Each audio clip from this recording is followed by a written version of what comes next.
before us the opportunity to forge for ourselves and for future generations a new world order, a world where the rule of law, not the law of the jungle, governs the conduct of nations.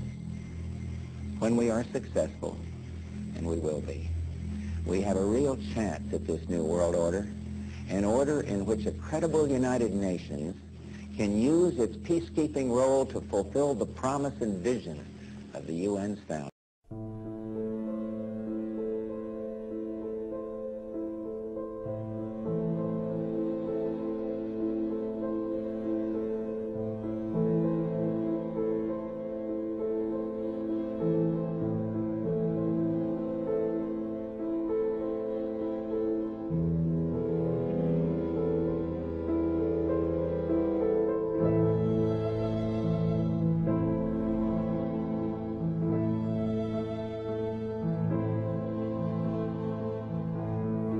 Time, the year is 1095, and the place, Clermont, France.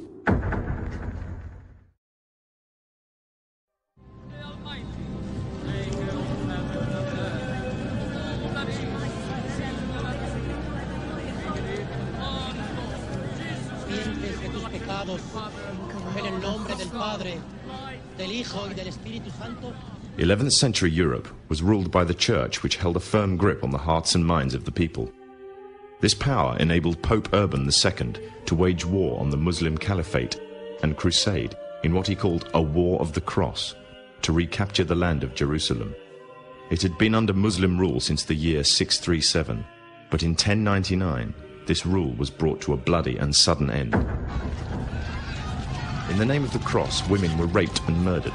Children were put to the sword, and it is said that blood ran in the streets knee-high to the horses. Out of this land of bloodshed and terror, a group of men arose. Men that would stop at nothing to get what they wanted, no matter what the cost. 20 years after Jerusalem was taken, the Dome of the Rock was seized by a group of warrior monks calling themselves the Knights of the Temple of Solomon, or more simply, the Knights Templars.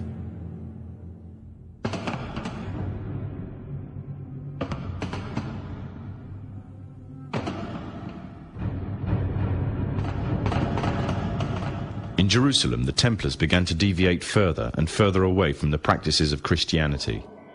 They learnt the secret arts of the Kabbalah, an ancient form of Jewish magic, along with its dark rites and rituals. The Jews had learnt the arts from the pagans of ancient Egypt during the times of enslavement to the Pharaoh, and developed them into Babylon at the time of Nebuchadnezzar. In 1307, King Philippe of France arrested them for charges of denial of Christ, homosexuality, and idol worship, as well as magic. In 1314, Pope Clement V declared all Templars as heretics to Christianity, ordering all their properties to be seized. Their leader, Jacques de Molay, was captured and burnt to the stake. The Templars were cornered, and just when it seemed they were finished forever, a glimmer of hope arose from a seemingly certain end. They were to find a safe haven as well as an ally. But not in France. In fact, in a country in a desperate struggle for independence against the English, the country of Scotland.